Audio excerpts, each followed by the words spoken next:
সুহা আরো কয়েকবার চিঠিটা পড়ল।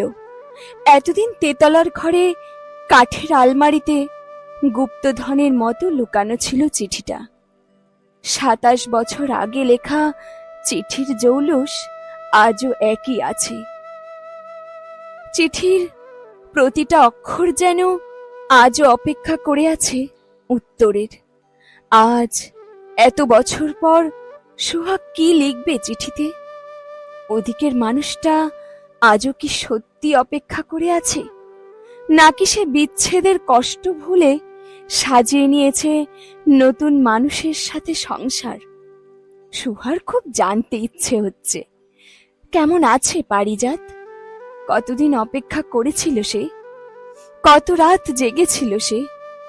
প্রার্থনায় মঙ্গল কামনা করেছিল নাকি অভিশাপ? এইসব ভাবতে ভাবতেই আরো একবার চিঠিটা চোখ বুলিয়ে নিল সুহা। 15ই শ্রাবণ 1404। প্রিয় সুহাসিনী, তোমার চিঠি আমি পেয়েছি। তোমার চিঠি পেয়ে আমার 2 রকমের অনুভূতি হয়েছে। প্রথমে কষ্ট পেয়েছি তোমার বিয়ের কথা শুনে, তারপর খুশিও হয়েছি তুমি আমার কাছে চলে আসতে চাও শুনে। আমি একটা স্বপ্ন দেখি রোজ চোখ খুলে। আমি রোজ সন্ধ্যের সময় বাড়ি ফিরব, তুমি যখন তুলসী তলায় সন্ধে প্রদীপ দেবে। আমি দরজার এক পাশে দাঁড়িয়ে থাকব। সারাদিনের ক্লান্তি নিমেষে উধাও হয়ে যাবে। আমি মুগ্ধ হয়ে চেয়ে থাকব। ভালোবাসার মধ্যে মুগ্ধতা থাকতেই হয়। সময়ের সাথে সাথে চেহারার পরিবর্তন হলেও মুগ্ধতা আজীবন থেকে যাবে। শেষ জীবনে আমাদের শরীরের চামড়া যখন কুঁচকে যাবে, কালো চুল সাদা হবে, সেই দিন একে অপরের হাত ধরে লাঠি হব। সেদিনও আমি মুগ্ধ হয়ে তোমায় দেখব, সেই প্রথম দিনের দেখার মতো। তোমাকে এই কদিনের ব্যস্ততার জন্য চিঠি লিখে জানানো হয়নি, আমি একটা চাকরি পেয়েছি। তোমার প্রেমিক এখন বেকার নয়। তোমার কথা মতো কবিতাও লিখছি। কিছু কবিতা জমা রেখেছি মনে, তোমায় দিয়ে লেখাবো বলে। আজ আর চিঠিতে কোনো কবিতা লিখলাম না। আমার কেন জানি মনে হচ্ছে তোমার মন ভালো নেই। তুমি সিদ্ধান্ত নিয়েছো তুমি আমার কাছে আসবে বলে। তবেই সিদ্ধান্ত নেওয়ার আগে তোমাকে অনেক ভাবতে হয়েছে আমি জানি। আমি ভীষণ খুশি, তবে এটাও জানি সব ছেড়ে আসতে তোমার কষ্ট অনেক হবে। বাবা মা পরিবার এসব ছেড়ে আসা সহজ নয়। তবে আমি কথা দিচ্ছি কোনোদিন তোমায় কষ্ট পেতে দেব না। বিয়ের পর তোমার বাড়ির সকলে ঠিক মেনে নেবেন। আমাকে আনতে যেতে মানা করেছ, তুমি নিজে একা আসতে চেয়েছ। ঠিক আছে, চলে এসো তাড়াতাড়ি, আমি অপেক্ষা করব। বাড়িতে আমি না থাকলে চাবি থাকে আমার বাড়ির ডান পাশের কাকিমাদের বাড়িতে। তারা তো তোমাকে চেনেন, তোমার কোনো সমস্যা হবে না। আমার বাড়িটা এখন শ্রীহীন, তুমি আসলে সংসার পাতব। এই অগোছালো জীবন আর ভালো লাগে না। তোমার সাথে গুছিয়ে নেব সংসার আর জীবন। তোমার পারিজাত। চিঠিখানা বুকে জড়িয়ে নিল সুহা। ২৭ বছর আগে লেখা চিঠির উত্তর কি দেবে সে? কিন্তু আজ যে উত্তর দিতেই হবে, নয়তো সে অপরাধী হয়ে থেকে যাবে। অনেক ভাবনা চিন্তা করে সে লিখতে বসল। 15ই আষাঢ় 1431। প্রিয় পারিজাত, কেমন আছো জানতে চাইব না। যদি দেখা হয় তাহলে জানতে পারবো। যে ঠিকানায় চিঠি দিচ্ছি সেটা আদৌ আছো কিনা তাও জানি না। তাও 27 বছর পর লিখছি। কেন লিখছি জানি না, শুধু জানি আরো আগে লেখা উচিত ছিল। আশা করি চিঠিটা তুমিই পড়বে। সংসার পেতেছ কিনা জানি না, এমন অনেক কথাই আমি জানি না। যেটুকু জানি তা হলো আমাদের একবার দেখা করতে হবে। যাবতীয় রাগ অভিমান ভুলে একবার দেখা করো।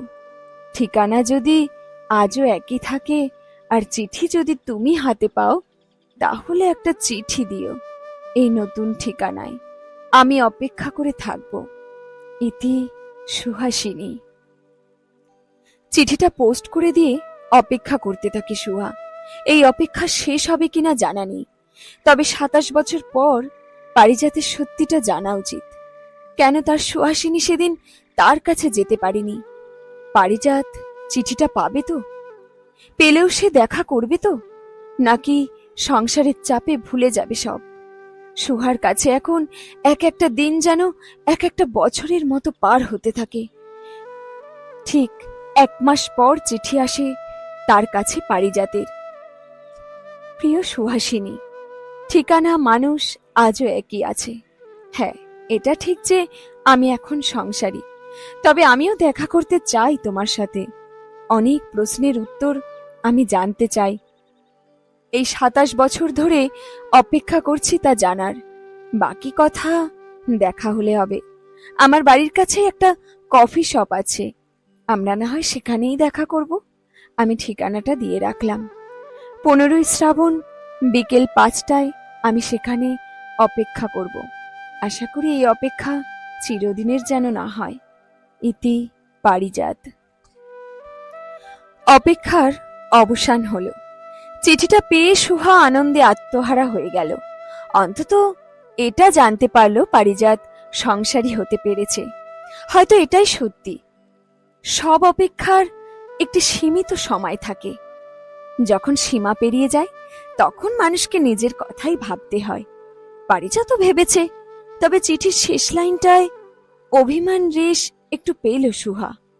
না, এবার আর অপেক্ষা করতে হবে না পারিজাতকে। সুহা যাবে দেখা করতে।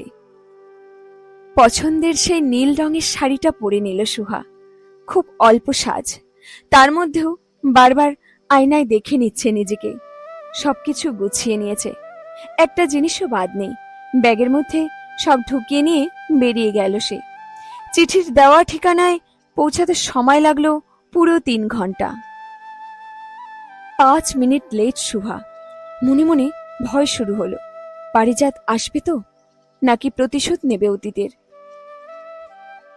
কফি শপে সেরকম ভিড় নেই। প্রতিটা টেবিলে কাপলরা গল্প করছে। এদিক ওদিক তাকাতেই চোখ গেল কোণের টেবিলের দিকে। বছর 55 এক ভদ্রলোক, পরনে সাদা রঙের পাঞ্জাবি, ফর্সা গড়ন, চুলগুলো কালো সাদা, মুখে আলাদাই এক উজ্জ্বল ভাব। দেখেই বোঝা যায় অন্তত সুখী একজন মানুষ। সুহা কাছে গিয়ে বলল, পারিজাত বাবু। পারিজাত বাবু মুখ তুলে তাকালেন। কাকে দেখছেন তিনি? সুহাসিনী যেন আজও একই বয়সে আছে। এটা কিভাবে সম্ভব? উঠে দাঁড়ালেন তিনি। একটু ঘাবড়ে গিয়ে বলেন, সুহাসিনী, তুমি? সুহা ধীরে ধীরে বলল, বসুন আপনি। আপনার সাথে দেখা করতে পেরেছি, এটাই অনেক বড় ব্যাপার আমার কাছে। আমি সুহাসিনী নয়, তার মতো হতেও পারবো না। এতটা ত্যাগী মানুষ হওয়া চারটিখানি ব্যাপার নাকি? সারা জীবন নিজের ভালোবাসার সব স্মৃতিকে একটা কাঠের আলমারিতে লুকিয়ে রাখা শুধু তার পক্ষেই সম্ভব। আমি তার মতো মহান মানুষ হতে পারবো না। তবে অনেকেই বলেন যে আমি নাকি তার মতোই দেখতে, আর হবই বা না কেন, আমি যে তারই মেয়ে সুহানি। পারিজাত বাবু কিছুক্ষণ চেয়ে থাকলেন সুহার দিকে, তারপর মুচকি হাসি নিয়ে বললেন, আমি কিছুটা আগে থেকেই বুঝতে পেরেছিলাম, চিঠিটা হাতের লেখা দেখে। সুহাসিনী হাতের লেখা আমি চিনি, কিন্তু তুমি কেন আমার সাথে দেখা করতে চাইলে সেটাই বুঝতে পারছি না।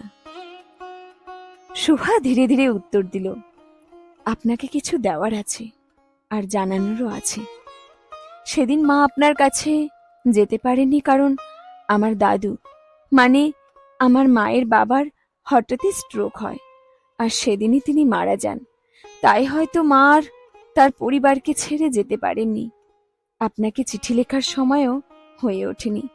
শোক কাটিয়ে ওঠার আগেই মায়ের বিয়ে হয়ে যায় আমার বাবার সাথে। আমার বাবা ভীষণ ভালো মানুষ, তিনি আমার মাকে ভীষণ খুশিতে রেখেছিলেন, দায় দায়িত্ব সব পালন করেছেন, এখনো করছেন। আমার মাও সংসারের সব কর্তব্য পালন করেছেন। আমাদের তেতলার একটা ঘরে ছোট থেকেই আমার যাওয়া নিষিদ্ধ ছিল। বাবা নিষেধ করেছিলেন, এমনকি বাবাও যেতেন না, যেতেন শুধু আমার মা। আমি যখন ছোট ছিলাম, দুপুরে লুকিয়ে লুকিয়ে দেখতাম মা যেন কি সব লিখতেন। তারপর লেখা হয়ে গেলে কাঠের আলমারিতে ঢুকিয়ে রেখে দিতেন। আলমারিতে চাবি দেওয়া থাকতো না, তবে আমি বা আমার বাবা কেউ কোনোদিন আলমারি খুলে দেখেনি। বাবা মায়ের এই গোপনীয়তাকে সম্মান করতেন, তবে মা আমায় অনুমতি দিয়েছেন বলে আমি আলমারি খুলে দেখেছি। মা অজস্র কবিতা লিখেছেন, তার সাথে আপনার এই চিঠিটা পেয়েছি। পারিজাত বাবু কিছুটা অবাক হয়ে বললেন, তোমার মা জানে তুমি আমার সাথে দেখা করতে এসেছো? সুহা কিছুক্ষণ চুপ থাকার পর বলল, মা আর নেই। মা আমাদের ছেড়ে চলে গেছেন না ফেরার দেশে। ক্যান্সার হয়েছিল মায়ের। যাওয়ার আগে এই গুপ্তধন আমাকে দিয়ে গেছেন। হয়তো তিনি চেয়েছেন 27 বছর আগের সত্যিটা আপনার জানা দরকার। হয়তো তিনি চেয়েছিলেন তার মৃত্যুর খবরটা অন্তত আপনি পান। এইসব কবিতার উপর শুধু আপনার অধিকার। মা আপনার জন্যই লিখেছেন। পারিজাত চুপ করে আছেন, কিছু বলার মতো শব্দ নেই। এত বছর ধরে চোখের জল কি তাহলে অভিশাপ হয়ে দাঁড়ালো সুহাসিনীর জন্য? কিন্তু তিনি তো তাকে ভালোবাসেন। এক অদ্ভুত নীরবতা ছেয়ে গেল যেন চারিদিক। সুহা চোখের জলকে গোপন করে বলল, ক্ষমা করবেন আমায়। আপনি এখন সংসারী মানুষ, আপনাকে এইভাবে চিঠিটা লেখা উচিত হয়নি, তবে আপনাকে সত্যিটা জানানোর জন্যই আমি বাধ্য হয়েছি। এবার আমায় যেতে হবে। আপনার অপেক্ষার অবসান হলো আজ। ভালো থাকবেন। চলে যাওয়ার মুহূর্তে পারিজাতবাবু পিছন থেকে ডেকে বললেন, আমার সংসার দেখবে না? কাছেই আমার বাড়ি, বেশি সময় লাগবে না। সুহা না করল না। পারিজাতবাবুর সাথে তার বাড়ি গেল। হাঁটা পথে 5 মিনিট লাগলো। বাড়ির গেটে তখন চাবি দেওয়া। পারিজাতবাবু চাবি খুললেন। সুহা একটু অবাক হয়ে বলল, বাড়িতে আজ কেউ নেই নাকি? পারিজাতবাবু বললেন, আছে আছে, সব আছে, বাড়িতে ঢুকলে জানতে পারবে। সুহা ঢুকেই চমকে গেল। এত সুন্দর বাড়িতে রুমে সেরকম কোনো আসবাবপত্র নেই, শুধু দরকারি কয়েকটা ছাড়া। সামনের চেয়ারটা টেনে বসতে বললেন তিনি সুহাকে। সুহা বসল। তারপর বলল, আপনি যে বললেন সবাই আছে এ ঘরে, কাউকেই তো দেখতে পাচ্ছি না। পারিজাতবাবু হাসতে হাসতে পাশের ঘর থেকে একটা পুরানো ছোট একটা বাক্স নিয়ে এসে বললেন, এই দেখো, এখানে আমার সংসার। বাক্সটা খুলে সুহা দেখল তার মায়ের সব চিঠি ওখানে রাখা আছে, পরম যত্নে, ভালোবাসায়। পারিজাতবাবু বললেন, তোমার মা চেয়েছিল সে এসে সংসার নিজের হাতে গুছিয়ে দেবে, অপেক্ষা করতে বলেছিল। আমি আজও অপেক্ষা করে আছি, তবে আজ অপেক্ষার অবসান হলো। তোমার মায়ের সারা জীবনের লেখা চিঠি আর কবিতা নিয়ে আমি বাকি জীবনটা পার করে দেব। সুহা কাঁদছে, পারিজাতবাবুও কাঁদছেন। সুহাকে এবার ফিরতে হবে। বাবা অপেক্ষা করে আছেন। যাওয়ার আগে পারিজাতবাবুকে প্রণাম করে বললেন, আমি আবার আসব। আজকের এই ডিজিটাল যুগেও আপনি চিঠি লিখবেন আমায়, তবে এবার সুহাসিনীকে নয়, আপনার মেয়ে সুহানীকে।